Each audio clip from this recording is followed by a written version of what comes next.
अगर आपने time machine के बारे में सुना है या फिर द इनविजिबल मैन के बारे में सुना है, ये सब इसी आदमी ने लिखा है। मतलब before anyone could even conceive these notions, before the technology was actually invented, ये बंदा सोच सोच के अपने किताबों में लिख के निपट चुके थे। डिस्कवरी हो चुकी है, वो फार्मूला पीता है, इनविजिबल हो जाता है, और उसके बाद एक अलग सेट ऑफ एडवेंचर्स के ऊपर ये बंदा चला जाता है। अब वो भगवान के आदमी है तो बाप रे, अनर्थ, घोर अनर्थ, वेरी सरप्राइजिंग, ऐसे हैरान और हक्के बक्के होके चल दिए होते हैं। बोलते मेरी माँ की चेयर पटाख से पैर में लग गई, और वो हैरान परेशान एकदम डर के मारे वहां से फटाफट कट लेते हैं, भाग लेते हैं, और बोलते हैं कि यार इस जो आदमी दिख नहीं रहा उसे पकड़े कैसे, but he is a man of law. बोलते हैं नहीं वारंट निकला है, पकड़ना तो पड़ेगा। वो लोगों को मार रहा होता है, भाग रहे होते हैं, लोग उसे पकड़ने की कोशिश वगैरह कर रहे होते हैं, एंड जफ्फार इस दौरान उसको एक ऐसा मुक्का पड़ता है कि वो एकदम,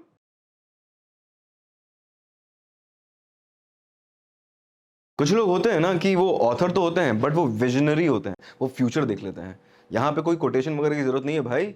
यहाँ पे जो हम चैप्टर पढ़ने वाले हैं, chapter number 5, footprints without feet, वो हर्बर्ट जॉर्ज वेल्स साहब ने लिखा है। पूरा नाम जिसको नहीं पता होगा उसके लिए बता देता हूँ, H.G. वेल्स। और मैं, ये फैन मोमेंट है और ये फैन वीडियो टाइप का होगा। The reason is very simple. अगर आपने टाइम मशीन के बारे में सुना है या फिर द इनविजिबल मैन के बारे में सुना है, ये सब इसी आदमी ने लिखा है। मतलब before anyone could even conceive these notions, before the technology was actually invented, ये बंदा सोच सोच के अपने किताबों में लिख के निपट चुके थे। तो ये लेजेंडरी आदमी है, इसको कहानी की तरह ही ट्रीट करो। और ये तो एक छोटा सा पार्ट है of his very famous science fiction novel जिसका नाम है द इनविजिबल मैन। तो शुरू करते हैं एज यूजुअल एक क्विक चैप्टर ओवरव्यू के साथ।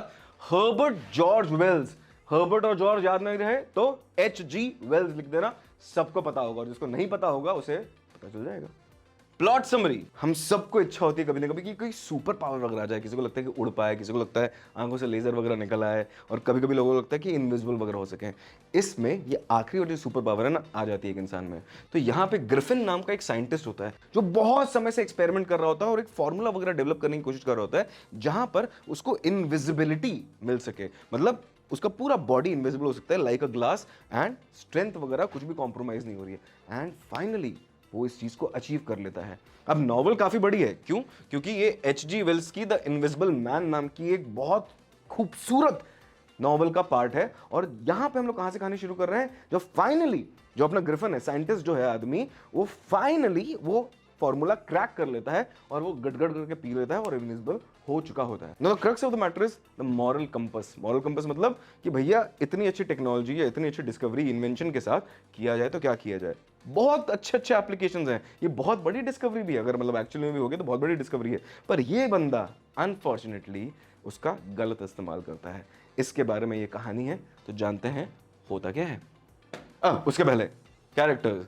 ग्रिफिन एक्स्ट्रॉर्डिनरी और ब्रिलियंट साइंटिस्ट है, और उसने एक ऐसा फॉर्मूला डिस्कवर कर लिया है, मतलब जहां से हम लोग ये चैप्टर शुरू कर रहे हैं वहां पे डिस्कवरी हो चुकी है। वो फॉर्मूला पीता है, इनविजिबल हो जाता है, और उसके बाद एक अलग सेट ऑफ एडवेंचर्स के ऊपर ये बंदा चला जाता है। और जो मैंने मॉरल कंपस की बात करी ना, वहां पे वो negative side of this moral compass चला जाता है, जहां पे वो चोरी चकारी, मार धाड़ और इस तरीके से काम करता है। हाँ, उसके पीछे इमोशनल रीजंस भी होते हैं, क्योंकि उसका जो अभी तक का सफर होता है वो बहुत ज्यादा सफरिंग से भरा होता है, बहुत ज्यादा परेशानियों से भरा होता है, जिसकी वजह से उसके अंदर बहुत सारा फ्रस्ट्रेशन डेवलप हो जाता है। वही फ्रस्ट्रेशन अब फाइनली वो इनविजिबल हो चुका है ना, वो लोगों पे निकालना शुरू करता है, वो सोसाइटी पे निकालना शुरू कर देता है, और उसी के बारे में ये कहानी। दूसरा कैरेक्टर जो है वो है मिसेस हॉल का। वो एक लैंडलॉर्ड की वाइफ होती हैं, बीवी होती हैं, और काफी ज्यादा प्रोएक्टिव होती हैं, काफी ज्यादा क्यूरियस भी होती हैं। और यहीं पे इन्हीं के लॉज में आकर, इन्हीं के इन में आकर वो कहानी में रुकता है फाइनली। और यहाँ पे जिस तरीके से वो देखती है उनको कि यार ये बहुत ही एसेंट्रिक है, क्वर्की सा आदमी है ये, काफी मतलब अजीबो गरीब अटपटी सी इसकी हरकतें हैं, बिहेवियर है, तो काफी क्यूरियस हो जाती है जानने के लिए कर क्या रहा है। ठीक है, साइंटिस्ट है, साइंटिस्ट थोड़े से ऐसे कुकू टाइप के होते हैं, खिसके से होते हैं, कोई बात नहीं, पर कुछ अजीबो गरीब चीजें हो रही होती हैं, और उसके तहत ये बहुत ही क्यूरियस हो जाती है, और इसकी वजह से ये पकड़े जाने वाला ही होता है। पर तो ये दूसरा इंपॉर्टेंट कैरेक्टर है इस छोटे से एक्सर्प्ट में। तो एक बार की बात है, एक बहुत ही अमेजिंग, बहुत ही स्मार्ट साइंटिस्ट होता है जिसका नाम होता है ग्रिफिन, और काफी समय से वो एक तरीका खोजने की कोशिश कर रहा होता है कि वो एक इनविजिबल मैन में तब्दील हो जाए, मतलब इनविजिबल हो सके वो। एंड फाइनली वो उसे फॉर्मूला मिल जाता है, और जैसे ही वो मिलता है वो गट गट गट गट करके उसे पी लेता है, एंड वो इनविजिबल हो जाता है। हाँ, यहाँ पे एक कैच जरूर है, उसके कपड़े दिख रहे होते हैं क्योंकि उसका बॉडी सिर्फ इनविजिबल होता है, तो उसे कपड़े वगैरह निकाल के I will leave the rest to your imagination, तब जाके वो इनविजिबल हो जाता है फॉर द वर्ल्ड, एकदम ग्लास की तरह, मतलब ट्रांसपेरेंट है वो, ट्रांसल्यूसेंट भी नहीं है, ट्रांसपेरेंट हो चुका है। फिर क्या होता है, जहां पे भी वो रह रहा होता है वहां पर से थोड़ा सा निकल के बाहर आता है, और पहली बार अगर उसे कोई नोटिस करता है इस पर्टिकुलर तरीके से, तो दो छोटे से बच्चे होते हैं जो कि देख रहे होते हैं कि यार ये जो स्टेयरकेस है इसके ऊपर ये फुटप्रिंट्स कहाँ से आ रहे हैं, जबकि फीट तो है ही नहीं। और यहाँ पे अपना टाइटल सिद्ध हो गया, फुटप्रिंट्स विदाउट फीट। एंड उसको धीरे धीरे फॉलो करने लगते हैं और थोड़े समय बाद वो गायब हो जाता है क्योंकि वो जगह ही नहीं बचती यहाँ पे फुटप्रिंट अब रह सके। बोलते हैं ये तो बड़ा अजीब व गरीब था। अब ये जानने की बहुत ज्यादा बात है कि ये बंदा ऑलरेडी फ्रस्ट्रेटेड है, अपना ग्रिफिन जो है ना बहुत फ्रस्ट्रेटेड है। क्यों? क्योंकि जहां पे वो रहता था ना उसका लैंडलॉर्ड उसे बहुत नापसंद करता था, परेशान करता था। अगर आप भी कभी रेंटेड वगैरह उसमें रहते हो तो कभी कभी लैंडलॉर्ड कुड़कुड़ करता है ना, इसके साथ भी ऐसे ही हो रहा था। क्योंकि एक साइंटिस्ट होता है जो कि बहुत, या फिर एक तरीके से एंटरप्रेन्योर ही है ये आदमी, तो बहुत ज्यादा परेशानी से जूझना पड़ता है उसको, और उसके चलते कभी पैसा ऊपर नीचे देना हो जाता है, कुछ कुछ अजीब चीज हो जाती है जिसकी वजह से उसे लैंडलॉर्ड जो होता है उसे बहुत नापसंद करता है। तो रिवेंज के नाम पे अब बोलता है अब तो मुझे कोई नहीं छू सकता, मैं तो इनविजिबल है, दिखूंगा ही नहीं तो छुएगा कैसे मुझे कोई। और उसके तहत वो जहां पे वो रह रहा होता है वहां पे आग लगा देता है, और आग जैसी लगा देता है ना तो सब लोगों को पता चल जाने लगता है कि कौन है, और शक वगैरह आने लगता है धीमे धीमे उसके ऊपर। तो फटाफट भागता है, पर उसके कपड़े दिख रहे होते हैं तो वो पूरे कपड़े निकाल के फटाफट निकल जाता है और वहां से निकल जाता है और भाग जाता है। तो आग लगा के रिवेंज उसने फाइनली अपने लैंडलॉर्ड पे ले लिया। पर गड़बड़ हो गई। क्या? सर्दियों में उसने आग लगाने का सोचा, सर्दियों में उसने अपने आप को इन्विजिबल करने का, स्नोफॉल हो रही है, वो नंगू पुंगू से घूम रहे हैं, स्नोफॉल हो चुकी है, अब कह रहे तो क्या करें, he is but naked and it's snowing, तो ठंडी भी लग रही है उसे। तो शुरुआत में उसे थोड़ा ठंडी वगैरह लगने लगता है, तो वो डिसाइड करता है कि यार ऐसे तो नहीं होगा, मेरी तो कुल्फी जम जाएगी। तो एक लंदन स्टोर होता है, बहुत बड़ा सा मॉल समझ लो, वहाँ पे जाता है और बोलता है कि हाँ यार यहाँ पे थोड़ी गर्मी मिल जाएगी, कोई देख तो रहा नहीं, तो कोई मेरे पे कोई परेशान भी नहीं करेगा मुझे। और जैसे ही वो स्टोर में जाता है, आराम से बैठता है, और स्टोर का जैसे ही समय होता है बंद होने का, तो वो डिसाइड करता है कि चलो आप कोई कपड़े वगैरह पहन लीजिए, क्योंकि अब लोग वोग नहीं तो कोई मेरे ऊपर कोई शक नहीं करेगा। क्योंकि आप भी सोचिए कि कपड़े हवा में उड़ने लगे तो आप हैरान परेशान पागल नहीं हो जाओगे, तो वो नहीं चाहता था कि वो किसी को डराए। तो वहाँ जाता है, कुछ कपड़े वगैरह उठाता है और उसे पहन लेता है। क्या क्या पहनता है? शूज पहनता है, क्योंकि कुछ भी नहीं पहना उसने, ओवरकोट पहनता है और एक बढ़िया सा वाइड ब्रिम्ड हैट, मतलब एक किंग हैट टाइप की हैट पहनता है, और तब वो दिखने लगता है। याद रखिएगा यहाँ पे उसके हाथ वाथ नहीं दिख रहे हैं और उसका चेहरा तो कभी नहीं दिख रहा है, मतलब यहाँ तक ओवरकोट है और ऊपर फिर हवा में उसकी टोपी लटक रही है, इस टाइप का सीन है।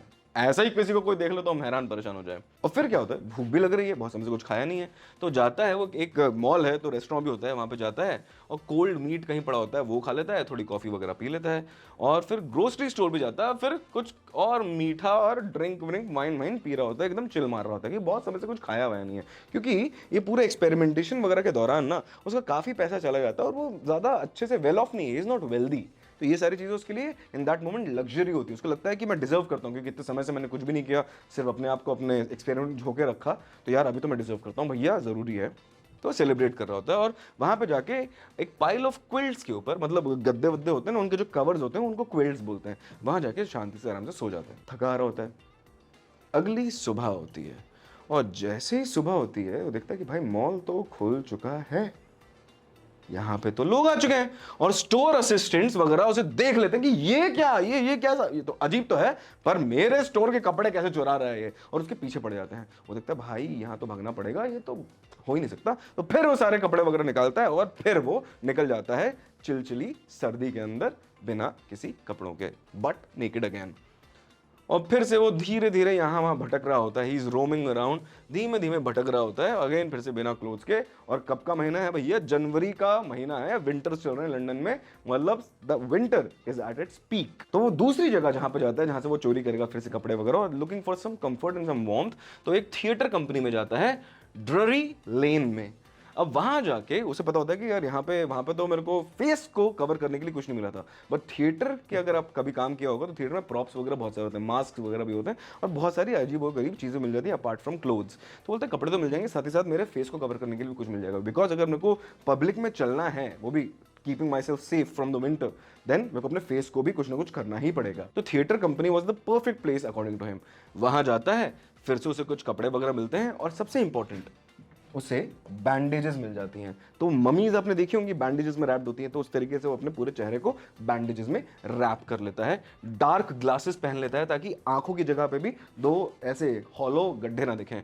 एंड नाक भी लगा लेता है छोटी सी, क्योंकि प्रॉप्स हैं, थिएटर कंपनी है तो प्रॉप्स भी, तो छोटी सी नाक भी लगा लेता है। और हैट वगैरह भी पहन लेता है एज यूजुअल। फिर क्या होता है, वो रियलाइज करता है चलो अब कपड़े हो गए, अपनी एक नई आइडेंटिटी बन गई, अपन इस कहानी को भी कुछ गढ़ लेंगे कि भाई चेहरे पे इतने बैंडेजेस वगैरह क्यों हैं। पर पैसे नहीं हैं। पैसों के लिए क्या करें, पैसों के लिए क्या करें, तो एक शॉप में घुसता है और वहाँ पे बहुत गंदे तरीके से एक शॉपकीपर को धमाधम करके मारता है, क्योंकि इस बार भागा दौड़ी नहीं करूँगा, दनादन मारा उसे। और जितना भी उसके पास पैसा होता है सारा पैसा लेके वहाँ से भाग लेता है, ये सोचते हुए कि लंदन में तो नहीं रहा जा सकता भैया, London is too crowded to live like this. क्योंकि अगर इतने बड़े महानगर में, एक मेट्रोपॉलिटन में इस तरीके से, इस वेशभूषा में, इस पूरे अटायर के साथ तो नामुमकिन है, क्योंकि लोग हमेशा कभी ना कभी क्यूरियस होकर मेरे को देखते ही रहेंगे। तो मुझे एक शांत सी जगह चले जाना चाहिए, एक रिमोट विलेज में चला जाना चाहिए। And that is what he does. He books 2 rooms at an inn in Iping village. तो कहाँ, कौन सी विलेज में जाता है वो? आइपिंग नाम की, IPING, आइपिंग नाम की एक विलेज में जाता है। वहाँ पे एक इन में INN है, मतलब एक छोटा सा होटल टाइप की समझ लो आप, ठीक है। वहाँ जाके वो 2 छोटे से बुक कर लेता है रूम्स। वो पहुँचता है वहाँ पे आइपिंग, और वहाँ पे भी लोग ऐसे, अरे ये कौन है, इतना बैंडेज, ये कौन है, ये कौन है, ऐसे करके लोग आर अगेन क्यूरियस। वो जानने की कोशिश करते हैं कहाँ से आ रहा है। तो वहाँ पे भी क्यूरियस है, क्योंकि उसका वियर्ड अपीयरेंस, अब खुद ही समझो, कपड़े वगैरह पहने हुए हैं, पूरे मुंह पे बैंडेजेस हैं, तो अजीब तो लगेगा ही। तो वो भी वहाँ पे काफ़ी क्यूरियस हो जाते हैं, और धीरे धीरे करते करते इन में पहुँच जाता है, वो अपने होटल पहुँच जाता है। और वहाँ पे मिलती हैं उसको मिसेस हॉल। अब मिसेस हॉल मिलती हैं तो ऑफकोर्स वो भी क्यूरियस है, वो भी जानना चाहती है कैसे क्या है। तो वो बातूनी भी बहुत होती हैं, पर वो यहाँ पे सीधे सीधे बोलता है ग्रिफिन कि देखिए मैं यहाँ पे अपने शहर से इसलिए वापस आया हूँ क्योंकि मेरे को शांति चाहिए, सॉलिट्यूड चाहिए, मैं नहीं चाहता मुझे कोई डिस्टर्ब वगैरह करे, ये लो पैसा। अब कोई भी एक बिजनेस ओनर है, स्पेशली होटल का कोई ओनर है जहाँ पे कोई लोग रहने आ रहे हैं, वो एडवांस में पैसा दे दे तो वो ज़्यादा क्वेश्चन वगैरह तो पूछेंगे नहीं, because after all it's all about money. और एक छोटे से गांव है, वहाँ पे बिजनेस चल रहा है, और बिजनेस स्पेशली ये ऑफ सीजन में आया था। अगर आप बुक पढ़ चुके होंगे तो वहाँ पे लीन सीजन लिखा होगा, तो ऑफ सीजन में आया था। तो शी वॉज वेरी हैप्पी, हाँ भैया पैसा मिल गया, सब मिल गया, हाँ ठीक है आप शांति से रहो, हमको पैसा मिल गया, आप जो बोल रहे हो हम करेंगे, मानेंगे। बट पैसे ये कमाता नहीं है, ये पैसे चुराया था, तो इसके पैसे खत्म हो जाते हैं। कहाँ से चुराया था? शॉपकीपर से चुराया था, तो पैसे खत्म हो जाते हैं। और जैसे ही वो पैसे खत्म होते हैं फिर से उसे हड़बड़ी होने लगती है, हैरान परेशान होने लगता है। तो वहाँ पर उस विलेज में एक क्लर्जी मैन मतलब एक प्रीस्ट, चर्च में काम करने वाले एक साधु व्यक्ति, उनके घर पे जाके वो चोरी करता है, उसकी वाइफ और उसको दोनों को हरास करता है। अब क्लर्जी मैन हैरान परेशान, अब वो भगवान के आदमी है तो बाप रे, अनर्थ, घोर अनर्थ, वेरी सरप्राइजिंग, ऐसे हैरान और हक्के बक्के होके चल दिए होते हैं। अगले दिन क्या होता है, अर्ली मॉर्निंग लैंडलॉर्ड, उनकी वाइफ मिसेस हॉल, मतलब मिस्टर हॉल और मिसेस हॉल दोनों जल्दी जग जाते हैं, और वो ऐसे ही गश्त लगा रहे होते अपने होटल में, और देखते क्या है, वो तेरी दरवाजा खुला हुआ है इसका।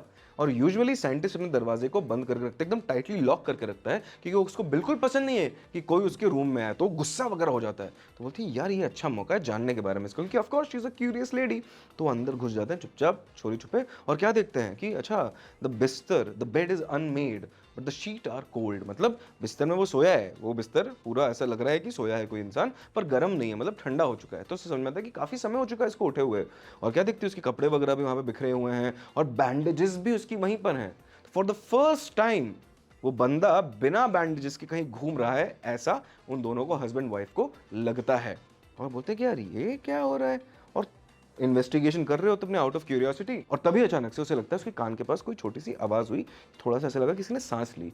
वो एकदम हैरान होकर हो जाती है, और थोड़ी देर बाद वो क्या देखती है कि बेड पोस्ट पे एक कैप होती है, वो फटाक से उसके मुंह पे कोई फेंकता है, वैसे उड़ते हुए आती है और मुंह पे लगती है उसके। एंड एक चेयर अचानक से हवा में उठती है और पैरों की तरफ आकर उसके लग जाती है। बोलती मेरी माँ की चेयर, फटाक से पैर में लग गई, और वो हैरान परेशान एकदम डर के मारे वहां से फटाफट कट लेते हैं, भाग लेते हैं, और बोलते हैं कि यार ये साइंटिस्ट जो है ना, ये पगला, इसी ने कुछ किया है, मेरी माँ की चेयर में आत्मा आ गई, बाप रे बाप। तो वो हॉन्टेड भूत करके वहां से भाग लेते हैं, और फटाक से कांस्टेबल साहब को फोन लगाते हैं, मतलब पुलिस साहब को फोन लगा देते हैं कि यार आप आओ। और थोड़ी देर में क्या पता चलता है, उस कमरे से जिससे अभी अभी वो थोड़ी देर पहले भाग के आए, वहां से हमारा साइंटिस्ट ग्रिफिन निकल के आ रहा होता है।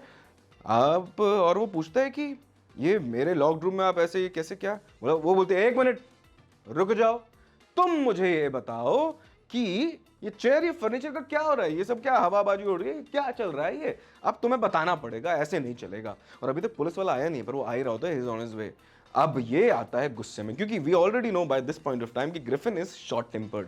बोलता है कि अच्छा देखो जानना है क्या हुआ है, वो अपनी पूरा बैंडेज निकालता है और सब लोग देखते हैं कि ये क्या, दिस हेडलेस वंडर, इसकी मुंडी कहाँ है, एकदम आर पार दिख रहा होता है। और बाप रे, उसका हेडलेस मैन को देखकर वो हैरान परेशान। और अब हमारे मिस्टर जाफर्स जो कि हमारे पुलिस वाले वहां पे आ चुके होते हैं, बोलते हैं भाई जो आदमी दिख नहीं रहा उसे पकड़े कैसे, but he is a man of law. बोलते हैं नहीं नहीं वारंट निकला है, पकड़ना तो पड़ेगा, तो जो भी करके पकड़ना पड़े। और उसके बाद बहुत बेहतरीन कॉमोशन होता है यहाँ पे, वो लोगों को मार रहा होता है, भाग रहे होते हैं, लोग उसे पकड़ने की कोशिश वगैरह कर रहे होते हैं।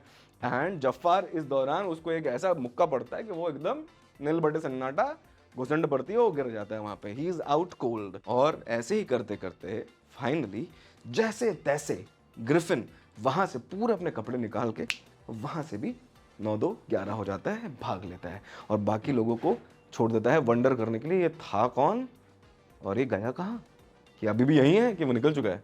तो ऐसे खौफ में छोड़ के चला जाता है। अब याद रखिएगा ये एक छोटा सा वाक्य था, it was just an excerpt of this wonderful novel by the name of the invisible man by H.G. Wells. तो कभी मौका मिले तो इच्छा के लिए पढ़ लीजिएगा, या फिर मूवी भी बनी हुई है इसमें, the league of extraordinary gentleman, उसके अंदर भी ये कैरेक्टर फीचर किया गया है। अब जानते हैं ऑथर के बारे में। हर्बर्ट जॉर्ज वेल्स या फिर H.G. Wells was born on September 21st, 1886 in England. He was a great writer who wrote novels, history and science fiction. मतलब हिस्टोरिक फिक्शन भी लिखा है, साइंस फिक्शन भी लिखा है, मतलब मैं और क्या बोलूं, I am a fan to be honest. The most famous of H.G. Wells' works are the time machine. मतलब even before people conceived the concept of time travel, ये बंदा उसके बारे में लिख चुका था, इसके ऊपर बहुत बेहतरीन बनी है by the same name. The invisible man जिसका ये पार्ट था, and the island of doctor Moreau. कुछ ना हो जीवन में अगर पढ़ने का कुछ मन करे ना फिक्शन के तहत, तो ये 3 किताबें आपकी लाइब्रेरी में होनी ही चाहिए। मम्मी पापा से पूछेगा, शायद उनके पास ये इनमें से कोई एक किताब होगी, बोर्ड्स के बाद पढ़ लेना, पर पढ़ लेना यार। और ये था H.G. वेल्स के बारे में, इससे ज्यादा इनके बारे में जानने की कोई आवश्यकता नहीं है, इनका नाम ही लिख दोगे तो आपको मार्क्स मिल जाएंगे। अब जानते हैं कुछ इंपॉर्टेंट वर्ड्स, क्योंकि एग्जाम के लिए भी तो प्रिपेयर करना है, वोकैबुलरी वगैरह। वर्ड्स, इम्प्रिंट्स, इम्प्रेशन, मतलब कभी भी हम किसी चीज के ऊपर रखते हैं और हमारे वहां पे अगर छाप छूट जाती है, हैंडप्रिंट, फिंगरप्रिंट्स वगैरह, तो उसे इम्प्रिंट बोलते हैं। कभी ठंडे ग्लास को आपने पकड़ा होगा तो उसके ऊपर आपके फिंगरप्रिंट्स आ जाते होंगे, तो दोज आर इम्प्रिंट्स, ठीक है। गेज्ड, लुक फिक्स्डली, तो मतलब अगर इस तरीके से हम देख रहे हैं किसी के ऊपर, तो उसको एकदम पैनी नजर से आंखों में आंखें डाल के, तो that is called a gauge, ठीक है। Number 3, remarkable. इस केस में क्योंकि हर एक वर्ड का कंटेक्स्ट में मीनिंग थोड़ा बहुत चेंज हो सकता है, तो इस केस में काफी स्ट्रेंज, मतलब अनोखा, आउट ऑफ द ऑर्डिनरी बताने के लिए यहाँ पे वर्ड यूज किया गया है रिमार्केबल। अगला वर्ड है डिसेंडिंग। डिसेंडिंग का मतलब होता है ऊपर से नीचे आना, मतलब डिसेंडिंग ऑर्डर, असेंडिंग ऑर्डर में हमने मैथ्स में पढ़ा है ना, तो वहीं से डिसेंडिंग समझ लीजिए। तो मतलब वो जो अब उतर के नीचे आ रहा है, तो descending, down the stairs basically. अगला है progressing, in this case to move ahead. वैसे प्रोग्रेस का मतलब होता है आगे बढ़ना, जहां पे भी आप हैं, तो प्रोग्रेसिंग का मतलब हुआ to move ahead. Next, all together, मतलब completely, in totality is all together. अगला वर्ड पैनिक्ड। एग्जाम के पहले एक फीलिंग आती है ना, कुछ नहीं आता, कुछ नहीं आता, कुछ नहीं आता, यू आर फीलिंग पैनिक्ड, उसका मतलब है to be afraid. Gave chase, now this is a phrase. वो गेव चेस का क्या मतलब है, फॉलो करना किसी के पीछे या भागना किसी के पीछे, मतलब आप किसी को भाग रहे होते हैं ना, पकड़ पकड़ाई खेल रहे होते हैं, तो you are giving a chase to that person. Chill, very cold, ठंडा। चिल का एक और मतलब होता है which can be related to fear, but in this case यहाँ पे टेम्परेचर से रिलेटेड है चिल का मतलब। carelessly, without mercy, तो याद है जब पहली बार ग्रिफिन पहले शॉपकीपर से पैसा ऐंठता है, चोरी करता है, तो धमाधम उसे मारता है, तो उसने किस तरीके से मारा, he beat him carelessly, ठीक है। अब कोई जिम जाता होगा तो यहाँ पे आपको पता होगा कि यहाँ पे अपने कभी कभी हार्ड हो जाता है हाथ, तो उसको भी कैलस बोलते हैं, ठीक है। तो कैलस का मतलब होता है very hard, harsh, brutal, without mercy. Arrival, reaching, arrive करना मतलब आना, अराइवल। एसेंट्रिकल, विम्सिकल, ये दोनों वर्ड्स का मीनिंग और सिंप्लीफाई करते हैं। कुछ लोग होते हैं ना, अजीबोगरीब हरकतें होती हैं, उनके कुछ क्वर्क्स होते हैं, अटपटे से होते हैं, तो उन सारे बिहेवियरल ट्रेट्स या पर्सनालिटी ट्रेट्स को, एट्रीब्यूट्स को हम एसेंट्रिसिटीज बोल सकते हैं या एसेंट्रिकल बोल सकते हैं। अब यहाँ पे क्या अजीब था ग्रिफिन के बारे में, उसे लोगों से बात करना, घुलना मिलना पसंद नहीं था। सामने से मिसेस हॉल फ्रेंडली होने की कोशिश कर रही थी, पर ये रूड हो रहा था और बैंडेज लगा के घूम रहा था, तो थोड़ा अटपटा सा, आउट ऑफ द ऑर्डिनरी कोई चीज़ लगती है ना, स्पेशली ह्यूमन बिहेवियर की बात की जाए, तो वहाँ पे एसेंट्रिकल यूज वर्ड किया जाता है। रूड वर्ड है एसेंट्रिक, एल आखिरी में से हटा देना, वो दो मीनिंग, दो वर्ड्स मिल गया हमें यहाँ पे, एसेंट्रिक, whimsical, मतलब आउट ऑफ द ऑर्डिनरी या फिर क्वर्की। क्वर्की, क्वर्की की स्पेलिंग यहाँ लिख देता हूँ, QUIRKY, क्वर्की। और देवी और सज्जनों, इसी के साथ ये अमेजिंग चैप्टर यहाँ पे समाप्त होता है।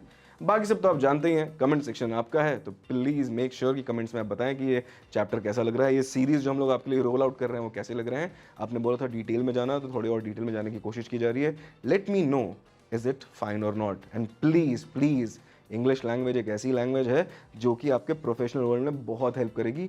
मैं कॉर्पोरेट में काम कर चुका हूं और मुझे पता है कि कितने सारे लोग सिर्फ इस लैंग्वेज को नहीं आने की वजह से आगे प्रोग्रेस नहीं कर पाते। नाउ आई नो इंग्लिश तो एक लैंग्वेज है और लगेगा कि इंग्लिश की ज़रूरत वगैरह क्या है। इंग्लिश की ज़रूरत सिर्फ इसलिए है क्योंकि if you want to see the world you have to know the language this world speaks, and generally speaking that language is English, colonisation और नॉट। सो प्लीज़ इस कहानी को सिर्फ कहानी की तरह ही सुन लीजिए और अपने वोकैबुलरी और लैंग्वेज गेम को स्ट्रांग बनाइए। Thank you so much for listening to me. एक नए चैप्टर के साथ मिलते हैं एक नए वीडियो में, तब तक के लिए बाय बाय।